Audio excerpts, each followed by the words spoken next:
एक बार मथुरा में सूर्य के पुत्र वसुदेव जी विवाह करके अपनी नवविवाहिता पत्नी श्री देवकी जी के साथ घर जाने के लिए रथ पर सवार हुए और उग्रसेन का लड़का था कंस।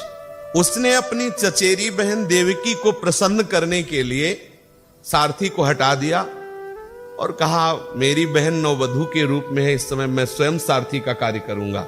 और बहुत प्यार में भर करके स्वयं घोड़ों की लगाम पकड़ ली। सैकड़ों सोने के रथ चल रहे थे। देवकी के पिता थे देवक जी, वो बहुत प्यार करते थे देवकी को। इससे ज्यादा और प्यारा त्रिभुवन में कौन हो सकता है जिसके गर्भ से मूर्तिमान प्रेम अवतार ले रहा हो। श्री कृष्ण प्रेम है मूर्तिमान। अत्यंत प्यार में भर करके श्री जब देवकी जी को विदा कर रहे थे, बहुत कुछ दिया। सोने के हारों से अलंकृत 400 हाथी, 15,000 घोड़े, सोने के 1800 रथ और वस्त्राभूषणों से सुसज्जित 200 दासियां जो सेवा में प्रवीण देवकी को प्रदान किया। विदाई का समय वर वधू के मंगल के लिए एक साथ शंख, तुरही, मृदंग, दुंदुभियां बज रही हैं और उस प्रधान रथ के लगाम पकड़े हुए कंस देवकी को प्रसन्न करने के लिए बहन को सुख मिलेगा, स्वयं रथ। उसी समय गंभीर आकाशवाणी हुई और आकाशवाणी में सुनाई दिया, ए मूर्ख कंस, जिसको तू रथ में बैठा कर लिए जा रहा है, इसकी 8वें गर्भ की संतान तेरा विनाश कर देगी, तुझे मार डालेगी। बहुत जोर से ये सबको आकाशवाणी सुनाई दी। जैसे भगवान के अवतार विषयक बात को केवल ब्रह्मा जी को समाधि में, ये सबको सुनाई दी। पाप की मूर्ति था कंस, वो तो पता नहीं कैसे भाव में आ गया कि ऐसे पाप की मूर्ति था कि अपने पिता को ही बंदी बना दिया और स्वयं राजा बन बैठा। दुष्टता की सीमा बहुत, मतलब कितना भी वो कुछ भी सोच सकता है। भोजवंश का कलंक। आकाशवाणी सुनते ही कूद पड़ा रथ से, म्यान से तलवार खींच ली और श्री देवकी जी के जो श्रृंगारित केस उनको ऐसे पकड़ लिया, घसीट के नीचे गिराया। यह है क्रूरता की सीमा। और मारने के लिए तैयार हुआ। क्रूर, निर्लज्ज, पापकर्मी, इसके हृदय में विचार कहां कि अभी हाथों की मेहंदी नहीं मिटी है। अत्यंत सुकुमारी देवकी जी, और उनको मारने के लिए जो ही उद्यत हुआ, वसुदेव जी बीच में कूद पड़े। वसुदेव जी महारथी हैं, ऐसा नहीं कि केवल वो भागवत भक्त ही है, महारथी, बल में भी महारथी है। तुरंत कंस के सामने कूदना किसी के सामर्थ्य नहीं। जरासंध ने कंस की बाहुओं के बल को देखकर ही अपनी पुत्रियों का ब्याह, 2 पुत्रियों का ब्याह किया। जरासंध ऐसा बलवान राजा। वसुदेव जी बीच में कूद पड़े और तुरंत शासन में लिया कंस को, तुरंत अपनी बाहुओं में पकड़ा और फिर प्यार की भाषा में बोले, वसुदेव जी राजकुमार, ये आप क्या कर रहे हैं? आप भोजवंश के होनहार हैं, वंशधर हैं, कुल की कीर्ति को बढ़ाने वाले हैं। बड़े बड़े सूरवीर आपके बल की सराहना करते हैं, आप ऐसे बलवान हैं। और ऐसे बलवान होकर के एक तो आपकी प्यारी बहन, दूसरे स्त्री, तीसरे विवाह के शुभ लक्षणों से युक्त ऐसी स्थिति में आपका ये रूप कि आप अपने ही हाथ से अपनी बहन का गला काटने, बिल्कुल बिल्कुल निंदनीय है। आपको ऐसा नहीं करना चाहिए। देखो वीरवर, जो जन्म लेते हैं ठीक उनके साथ मृत्यु वैसे ही प्रकट होती है। जैसे शरीर प्रकट हुआ ना, वैसे ही मृत्यु प्रकट होती है। कभी कभी तो प्रकट भी नहीं होने देती, बीचे में ले जाती है। आज हो या 100 वर्ष के बाद मृत्यु निश्चित है। कंस से श्री वसुदेव, मृत्यु निश्चित है। देखो, जब शरीर का अंत हो जाता है तो जीव अपने कर्म के अनुसार दूसरे शरीर को ग्रहण करके अपने पहले शरीर को छोड़ देता है। जिस समय मृत्यु का समय होता है ना, यहां बात समझना कि अपने पहले शरीर को कब छोड़ता है? पहले दूसरा शरीर ग्रहण करता है। वसुदेव जी यहां कह रहे हैं कैसे? जैसे चलते समय मनुष्य जब अगला पैर जमा लेता है तब पिछला उठता है, जैसे जोंक अगले तिनके को पकड़ लेती तब पिछला छोड़ते हैं। समझना सूक्ष्मता। ऐसे ही शरीर छूटने का जब समय होता है तो मानस आकृति तैयार हो जाती है कि सुअर बनोगे, कुत्ता बनोगे कि गधा बनोगे, और उसी में तन्मयता हुई, उसमें तन्मयता होके ये शरीर छूटेगा। समझ रहे ना? अंतिम फोटो जो खींचती है वो आपका अगला जन्म होता है। मान लो जैसे पुरंजन का आता है, वो स्त्री में आ सकता तो उसका मानसिक शरीर स्त्री का हो गया, अगला जन्म स्त्री का बना। जैसे भरत जी, जड़ भरत जी के रूप में जो जन्मे, वो भरत जी भगवान ऋषभ देव के पुत्र। अंतिम समय जब था तो मृगाकार वृत्ति, मानस रूप मृग, समझ रहे ना, मृग में तन्मयता थी, निश्चित हो गया ना, अगला मृग का शरीर पाए, समझ पाए ना। शरीर छूटने के पहले शरीर का बीच में जो नरक आदि होते हैं ना, वो तो उसको भोगना ही है, पर वो निश्चित हो गया को क्या बने। ऐसा नहीं कि नरक भोगने के बाद, निश्चित तो पहले हो गया, अब हिसाब किताब होकर के वो वही बनेगा जाके। जीव अपने कर्म के अनुसार किसी शरीर को प्राप्त करने के बाद ही शरीर को छोड़ता है, पक्का है। शरीर छूटने के पहले निश्चय हो जाता है, श्री जी मिलेंगी, जीवन मुक्त होगे कि सुअर कुत्ता गधा बनोगे, वो निश्चित हो जाता है। पर उस समय बताए कौन कि क्या निश्चय हुआ है, वो तो हरि केवल जाले, दूसरा तो जानता नहीं।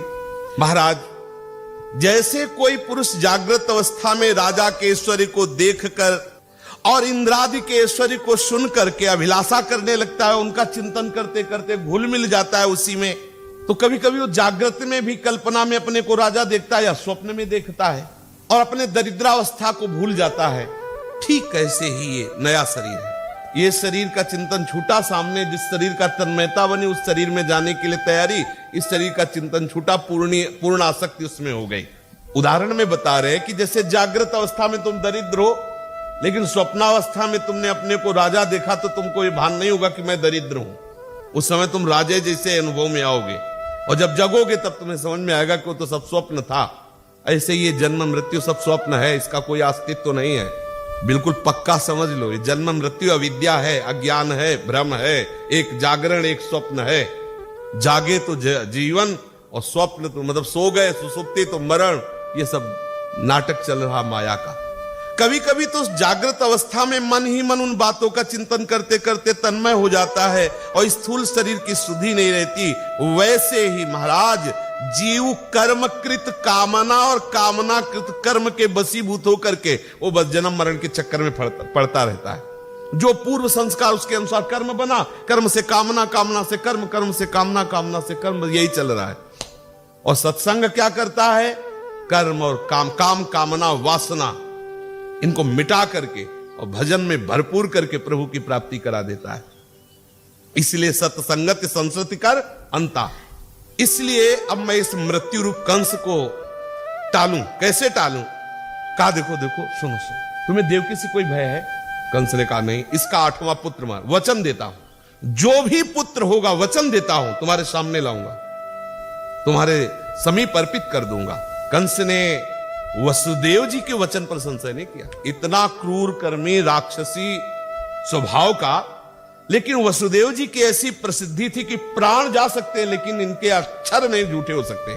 जो बोला वो तुरंत वसुदेव जी के चरणों में प्रणाम किया, सम्मान किया। इसमें शब्द है, वसुदेव जी के वचन सुनते उसने बिल्कुल पक्का समझा कि हमारी दुश्मनी देवकी से थोड़ी है, और वसुदेव जी झूठ बोलते नहीं, तो जो लड़का पैदा होगा उसको मार देंगे। वसुदेव जी कोई कपट छल करने वाले पुरुष है नहीं, तो सम्मान किया, प्रणाम किया। वसुदेव जी अंदर ही अंदर तो बहुत गुस्सा हो रहे थे, क्योंकि अब सामने उस दृश्य उपस्थित था और अंदर अंदर जलन किया। बताओ, ब्याह हुआ है और ब्याह के पहले ही जो बच्चे होंगे मारने का ठेका दे दिया ऐसे क्रूर कर्मा को। फिर भी वसुदेव जी ऊपर से प्रशंसा कर रहे थे कि हमारी ऐसी आशा है कि आप जैसे दीन बंधु दयालु ऐसा ही करेंगे। यद्यपि हृदय जल रहा था कि इस नीच दुष्ट पापी की हमें प्रशंसा करनी पड़ रही। इसके कंस बड़ा क्रूर निर्लज्ज था, तो वसुदेव जी को ऐसी प्रशंसा करने में पीड़ा भी हो रही थी, पर ऊपर से प्रसन्न मुख होकर के और उसको सामने उसकी प्रशंसा करने लगे। वसुदेव जी ने कहा, सौम्य आप निश्चिंत हो जाइए, कंस से तुम्हें देवकी से कोई भय नहीं। आकाशवाणी जी ने जो कहा है हम उसका पालन करेंगे। जितने पुत्र होंगे वो सब आपके सामने। कंस जानता था कि वसुदेव जी कभी झूठ नहीं बोलते, इन्होंने जो कुछ कहा और युक्ति संगत है, इसलिए उसने अपनी देवकी बहन जो उनको बाल पकड़े हुए था, अभी तक नहीं छोड़ा था। अभी तक तो वसुदेव जी अपने प्रवचन से संभाले हुए थे, अब वचन दे दिया, अब उसने छोड़ दिया। देवकी बड़ी साध्वी थी, उनके श्री अंग में समस्त देवी शक्तियां विराजमान थी। भगवान की मां बनने का सौभाग्य ऐसा कौन हो सकता है, और वैसा सबको मिल सकता है सौभाग्य। यदि आप अपनी बुद्धि को श्री कृष्ण चरणों में अर्पित करके निरंतर भजन करें तो बुद्धि में गर्भ आ जाएगा और वो गर्भ होगा श्री कृष्ण। पक्का समझ लीजिए। आपकी बुद्धि को स्त्री संज्ञक कहा गया है। जिस समय भीष्म पितामह जी का शरीर पूरा होने का होता है ना, और समस्त बड़े बड़े ब्रह्म ऋषि और सब विराजमान, भगवान विराजमान है, तो भीष्म जी ने भगवान श्री कृष्ण से कहा, प्रभु बहुत सुकुमारी कन्या को आज तक सुरक्षित रखा है, अब वरण कर लो।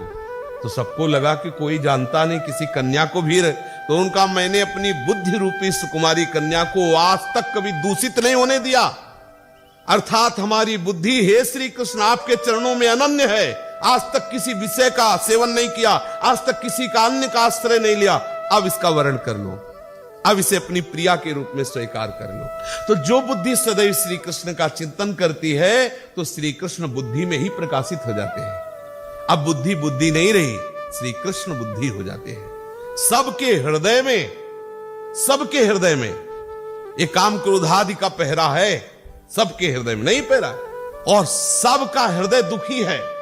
जैसे जेल में दुख नहीं होता, अगर इस जंजीर बेड़ियों से मुक्त होना चाहते हो तो श्री कृष्ण का आवाहन करो और वो हृदय में प्रकाशित हो जाए तो मुक्त हो सकते हो। और उनके प्रकाशित होने का अवसर आते ही सब बेड़ियां दरवाजे सब अपने आप नहीं हो जाते, किसी का कोई भय नहीं रह जाता। श्री कृष्ण आनंद स्वरूप है, नंद के आनंद भय जय कन। तो श्री कृष्ण आनंद की ऐसी महामहिमामयी बुद्धि में शक्ति जागृत होती कि बुद्धि त्रिगुणात्मिका माया से ऊपर उठकर प्रभु की नित्य लीला में प्रवेश पा जाती है। अब देवकी जी के प्रथम गर्भ रहा, उस पुत्र को वसुदेव जी अपने वचन के अनुसार, मेरे वचन कहीं झूठे न हो जाए, यद्यपि प्रथम पुत्र और बहुत ही सुंदर, अब वसुदेव देवकी जी के द्वारा और भगवान के बड़े भैया के रूप में ही तो हैं, पहले प्रकट हो रहे हैं। सत्यसंध पुरुष बड़े से बड़ा कष्ट सह सकता है पर वो कभी झूठ नहीं बोल सकता। ज्ञानी पुरुष किसी बात की अपेक्षा नहीं रखते, बड़े से बड़ा लाभ हो जाए या बड़े से बड़े हानि हो जाए, न शोक होगा न हर्ष, क्योंकि उनको पता है स्वाप्निक है। नीच पुरुष बुरे से बुरा काम कर सकता है, और जिन्होंने भगवान के चरणों का आश्रय ले रखा है वो सब कुछ त्याग सकते हैं, सब कुछ त्याग सकते हैं। वसुदेव जी ने अपनी गोद में लिया पुत्र को, प्रथम कीर्तिमान नाम था, शायद कीर्तिमान नाम था, गोद में लिया और कंस के सामने गए, क्योंकि उनके लिए मृत्यु और जीवन समान है, सत्य निष्ठा से युक्त है, उनके लिए इसका कोई महत्व नहीं है जीवन मृत्यु का। धर्म पूर्वक हमारा एक सेकंड भी हमारे लिए हजारों कल्पों से बढ़कर के है, और अधर्म पूर्वक सैकड़ों वर्ष जिए किस बात को, भार है जीवन। कंस ने देखा कि अपनी सत्य निष्ठा पे बिल्कुल डटे हुए वसुदेव जी सामने लाए, तो कंस ने कहा कि ये तो बहुत सुकुमार, ये क्या मुझे मार सकेगा। और आपने भी आकाशवाणी सुनी थी, आकाशवाणी ने तो 8वें पुत्र की बात कही थी, आप इसे ले जाइए, दया आ गई, आप इसे ले जाइए और 8वें को हम मारेंगे, क्योंकि आकाशवाणी 8वें के लिए हुई थी। वसुदेव जी ने कहा ठीक है, लेकिन प्रसन्नता ले हुई। दुष्ट आदमी कभी भी बदल सकता है, कभी भी, अभी तो विश्वास दिला रहा है और अभी बदल सकता है। कंस बड़ा दुष्ट है और इसकी बुद्धि, इसका मन इसके हाथ में है नहीं, कभी भी बदल सकता है। वसुदेव जी को पता था, इसलिए कोई उत्साह नहीं हुआ बचने का, ले आए। इधर भगवान नारद जी ने सोचा ये ऐसा दयालु हो जाएगा तो भगवान के अवतार में तो बहुत देरी हो जाएगी, इतनी दया करने लगेगा तो बात बिगड़ जाएगी, हमें तो पूरा का पूरा ऐसा इससे रोल चाहिए कि ठाकुर जी विवश होके जल्दी आ जाए। श्री हरि के स्मरण में मगन नारद जी तुरंत पहुंचे कंस के पास। कंस ने, और नारद जी का ऐसा स्वरूप है कि कहीं भी जाए महाराज का सम्मान ही होता है। वो हिरण्यकश्यप के यहां भी जाते हैं, वो सबके कहीं भी जाए, इनसे कोई बैर नहीं, और जिसके पास जाते हैं ऐसी चतुराई से बात करते हैं कि उसको लगता है हमारे हितैषी हैं। पूरी सूचना, पूरी हरि की सूचना, ऐसी सूचना जिससे उसको लगे कि ये हरि के खिलाफ है, और वहां से पूरी बात हरि के पास जाकर पहुंचाना, और कैसे वो नष्ट होगा पूरा विधान बना देना। नारद जी ने कंस के पास जाकर के आशीर्वाद आदि दिया। कंस ने फौरन आसन लगाया, प्रणाम किया, अर्घपाद्य आदि समर्पित किया। नारद जी ने कहा कैसे हो? कंस ने कहा बहुत कृपा है। बोले हमें तो सब अकृपा नजर आ रही तुम्हारे ऊपर, तुम जो कर रहे हो ना तुम्हारे विनाश के लिए ही है। और उसके होश खराब हो गए। ब्रज में जितने हैं ना, ये सब नंदादि, गोप, वसुदेव, देवकी, ये सब दैवी शक्तियां हैं। ये सब भगवान के निज पार्षद हैं, हरि का अवतार होने। कोई तुम साधारण बात समझ रहे हो? तुम्हारे मारने के लिए कोई साधारण आएगा? हरि आ रहे हैं। नंद वसुदेव देव और जितने भी ये सब हैं, ये सब देवता लोग हैं, बड़े बड़े प्रतापी देवता हैं। जितनी भी स्त्रियां, सब दैवी शक्तियां हैं। ये तुम्हारी सेवा में भी जो घुसे हुए हैं ना, ये देवता ही है और दूसरे कोई नहीं है। अब अक्रूर आदि सब, तो ये सब देवता ही तो थे। होश में हो जाओ। ये तुम दया जो कर रहे हो ना, तुम्हारे लिए बहुत घातक होगी। तुम्हारे वध की पूरी तैयारी हो चुकी, तुम्हारा नाश निश्चित है। ऐसी दया करोगे तो बहुत जल्दी है। देवर्षि नारद जी इतना कहे, मुस्कुरा दिए। कंस की समझ में आ गई बात कि हमारे हित की बात कह रहे। तुरंत आदेश किया कि वसुदेव जी से कहो जो अभी ले गए थे लेके आ जाए। अब जो बालक पैदा होता गया वो उन्हीं के सामने मारता गया, वसुदेव जी। लेकिन देखो, सत्यसंध पुरुष सामने देख रहे हैं ऐसा, लेकिन सत्य से नहीं हिल रहे। अब उसने देवकी वसुदेव को कारागार में डाल दिया, हथकड़ी बेड़ी से जकड़ दिया। जो पुत्र होते गए उनको मारता गया। और हर बार उसको यही शंका, नारद जी ने ऐसी प्रक्रिया बता दी थी कि पहला 8वां हो सकता है, हर को 8वां साबित कर दिया था। तो उसको यही लगता कि पता नहीं किसमें हमारा काल हो, इसलिए सबको मारता गया जो बालक थे। पृथ्वी में बात प्रायः देखी जाती है कि जो अपने ही प्राणों का पोषण करने वाले लोग होते हैं, वो माता पिता भाई बंधु हितैषी मित्र सबकी हत्या करने में वो सकुशलता पूर्वक हर्ष पूर्वक करते। कहीं उनको शोक नहीं होता, किसी की भी हत्या कर सकते हो।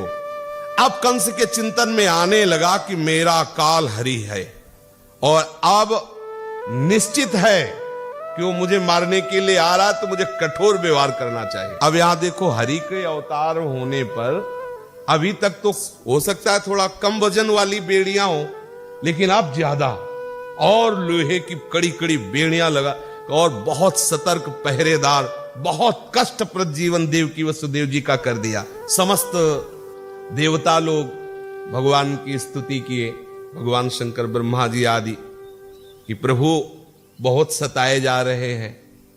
प्रभु ने योग माया को आदेश किया कि जो 7वां गर्भ, तो आप उसे रोहिणी के गर्भ में डाल। और हम तो कर्षण करने के कारण संकर्षण भगवान। अब सबको ये पता चला, कंस को भी पता चला कि 7वां गर्भ नष्ट हो गया है। अब 8वें के लिए तो बहुत ही सतर्क, स्वयं कभी कभी आकर के वो पहरा देता। 8वें गर्भ में जब भगवान पधारे तो देवकी वसुदेव जी को आनंद भी था और बहुत दुख भी था।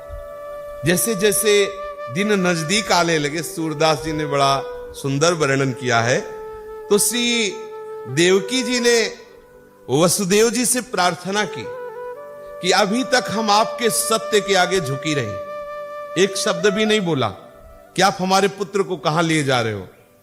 लेकिन ये जब से 8वां गर्भ आया है, तब से ऐसा आनंद हो रहा है, ऐसी आसक्ति प्रकट हो रही कि अब आपसे मैं प्रार्थना करती हूं कि कोई उपाय मुझे बताओ, क्योंकि आप ही मेरे रक्षक हो। मैं इस गर्भ की हत्या नहीं करने दूंगी कंस को, आप कोई उपाय करो। वसुदेव जी से कहा कि हे प्रीतम, अब मेरी विनती सुन लीजिए। अभी तक मैंने आपको रोका नहीं, आप हमारे पुत्रों को ले जाते रहे अपने वचनों की रक्षा के लिए, उनकी हत्या कंस करता रहा। मन वचन कर्म से कुछ भी आप कर लो, लेकिन कंस आपका नहीं हो सकता, ये मैं आपको बता रही हूं। छल करो, कुछ भी करो, अब इस बच्चे को बचा लो, हमारे पास मत रखो, कहीं भी पहुंचा देना, कम से कम कानों से सुनूंगी तो कि हमारा लाला सुरक्षित है, बस इसी से हम जीवित रहेंगे। इस लाला को कुछ भी नहीं होना चाहिए। अब जो गर्भ है, इसको ये मैं प्रार्थना करती हूं। जी ने कहा, तुम देख रही हो कि तुम्हारे साथ ही हथकड़ी बेड़ियां लगी हुई है, मुझे तो त्रिभुवन में कोई ऐसा हितैषी नहीं दिखाई दे रहा जो मेरी यहां रक्षा कर सके। और फिर बालक की रक्षा आप कैसे हो सकती? उसने तो 7 को इसीलिए कि ये 8वां, और इतनी बड़ी पहरेदारी है, कोई ऐसा हमारा नहीं जिससे अब हमारी रक्षा हो सके। असुर कंस अपवंश विनाशन, सिर ऊपर बैठे रखवारे, सुनि देव की कोहि तू हमारे। ये कंस ऐसा है कि अपने पिता को ही जेल में डाल दिया, अपने वंश का विनाश करने वाला है। ये हमारे वंश की कैसे रक्षा कर सकता है? हम रोए, उसके पैर पकड़े, कुछ भी करे, कोई अब हमारा सहयोगी नहीं, कोई हमारी रक्षा नहीं कर सकता। ऐसो को समरथ त्रिभुवन में, जो यह बालक ने कुबारे। खड्ग धरे आवे तुव देखत, अपने कर छिन माह पछारे। हमें तो त्रिभुवन में कोई ऐसा नहीं दिखाई दे रहा कि इस महाबलवान कंस से हमारे इस बालक की रक्षा कर ले। ये भी बालक होगा, वो एक बार रोएगा तो ही वो भागता हुआ चला आएगा और नंगी तलवार लेकर के अपने हाथ से हमारे बालक को मार देगा। ये सुनता ही अकुलाई गिरीधर, नैन नीर भरी भरी दो ढारे। दुखित देखी वसुदेव देवकी, प्रगट भये धरि के भुज चारे। वसुदेव जी की आंखों से आंसू गिर रहे कि देवकी हम तुम्हारी ये बात पूर्ण नहीं कर सकते। कोई त्रिभुवन में नहीं जिसको हम पुकारे कि वो हमारी रक्षा कर सके। इस समय तो कितनी व्यवस्था में हम, आसपास कितने पहरेदार, कैसे बड़े बड़े परकोटे, कैसे कैसे कैसे बालक की रक्षा हो सकती है? देवकी जी फपक फपक के रोने लगी। देवकी वसुदेव जिस समय रो ही रहे थे, उसी समय एक अद्भुत प्रकाश हुआ कंस के कारागार में, और देवकी वसुदेव जी ने देखा कि चतुर्भुज रूप धारण किए हुए वहां प्रभु वैभव से प्रकट हुए। इसलिए अपना ऐश्वर्य वैभव प्रकट किया कि तुम देख लो, ये दो भुजा वाला कंस क्या बिगाड़ लेगा। प्रभु अपने स्वरूप से प्रकट हुए। दुखित देख वसुदेव देवकी, प्रगट भये धरि के भुज चारे। चतुर्भुज रूप में भगवान श्री हरि प्रकट हुए। बोली उठे प्रतिज्ञा करी, प्रभु मोते उबरे, तब मोहि मारे। अति दुख में सुख दे पितु मात ही, सूरज प्रभु नंद भवन सिधारे। देवकी जी ने देखा जिस समय दोनों रो रहे थे कि कौन हमारी रक्षा कर सकता है, उसी समय देखा कि सामने प्रभु प्रकट हो गए। हरि मुख देखी हो वसुदेव, हरि मुख देखी हो वसुदेव। देवकी जी ने कहा देखो देखो प्रीतम वसुदेव जी से, देखो ये सामने देखो कौन आ गया। भगवान श्री हरि। कोटि काम स्वरूप सुंदर, को न जानत से। हरि मुख देखी हो वसुदेव। चारि भुज जिहि चारि आयुध, निरख के न पति आऊ। अजहु मन परतीति नाही, नंद घर ले जाऊ। देखो वसुदेव जी, देखो सामने प्रभु प्रकट हो गए। चार भुजाएं, कमल नयन, कैसी सुंदर शोभा। प्रभु कह रहे तुम चिंता मत करो, ये हमसे बचेगा ना, तब तो किसी को दुख देगा, इसको हम बिल्कुल मार देंगे, बिल्कुल तुम निश्चिंत रहो, इसकी ताकत नहीं। प्रभु ने कहा कि बोले उठे प्रतिज्ञा करी, प्रभु मोते उबरे, तब वो ही मारे। अरे तुम चिंता मत करो, इसलिए प्रभु वैभव रूप प्रकट हुए। देवकी जी प्रभु का वैभव देख चुकी, फिर भी वात्सल्य ना हृदय में। वसुदेव जी से कहा कि मुझे विश्वास नहीं हो रहा, यद्यपि मैं इनकी महिमा देख रही हूं, इनको छुपा दो कहीं ऐसी जगह जाके, कंस ना जान पावे। तो वसुदेव जी ने प्रभु से ही कहा कहां छुपा दे तुझे, बताओ कहां छुपा दे। प्रभु ने कहा नंद भवन ले जाओ, मुझे नंद बाबा के यहां छोड़ आओ।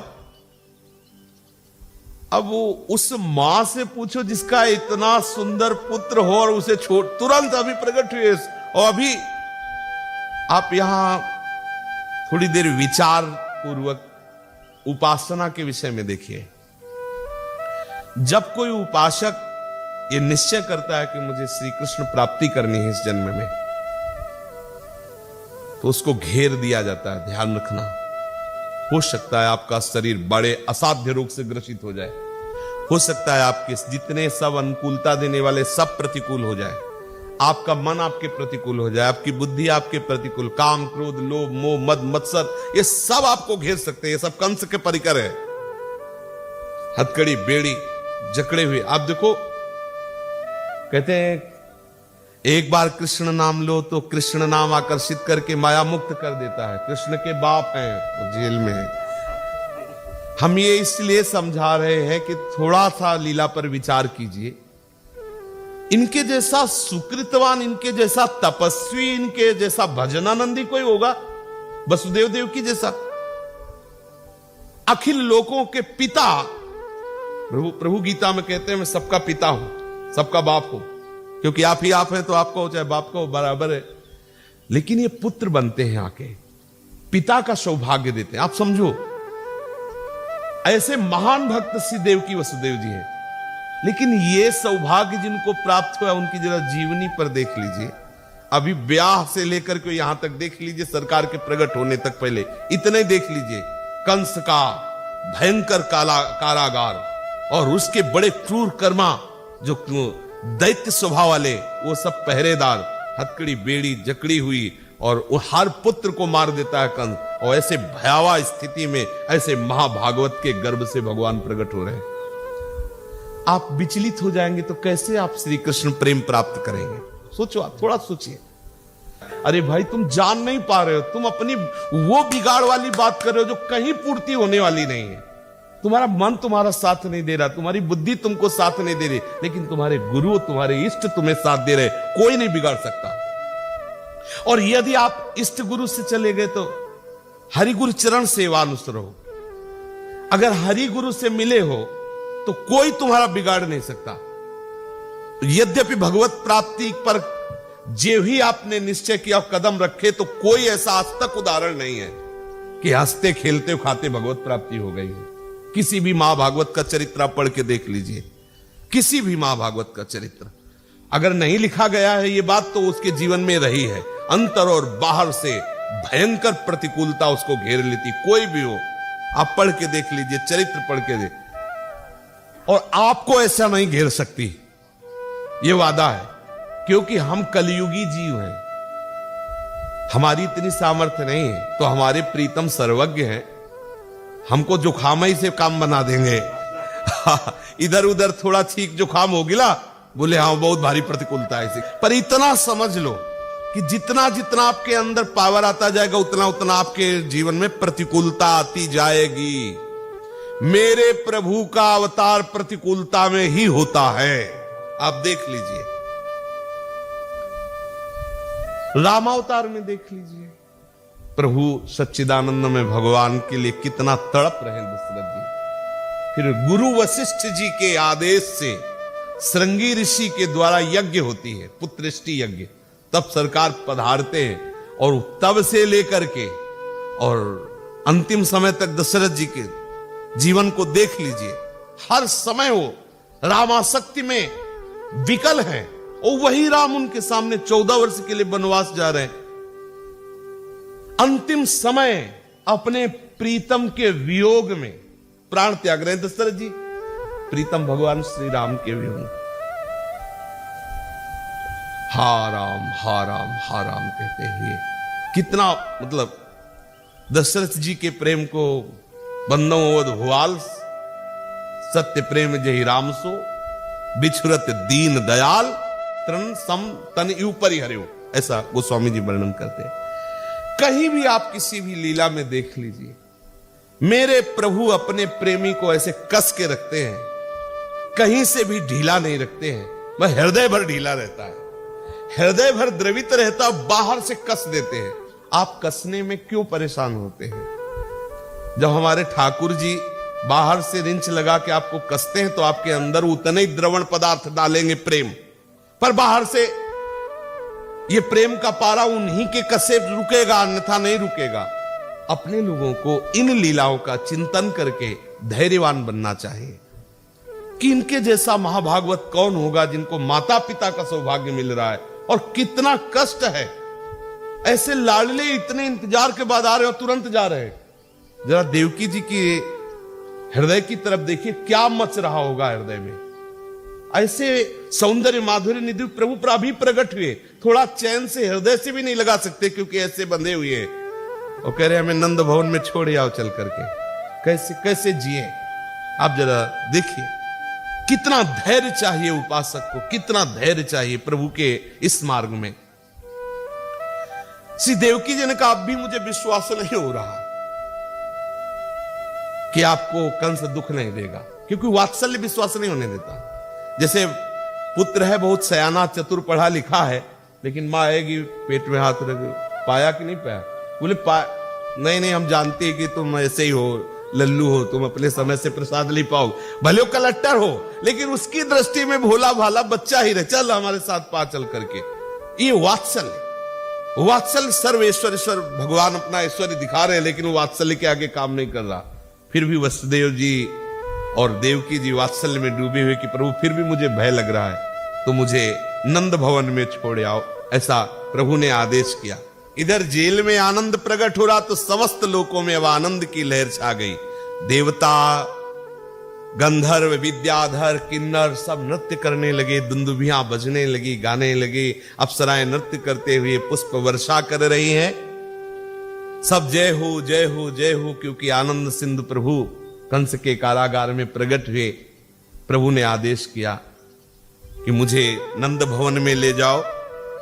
अष्टमी तिथि, कृष्ण पक्ष, दिन बुधवार, रोहिणी नक्षत्र, ठीक रात्रि के 12 बजे सरकार का प्रादुर्भाव हुआ।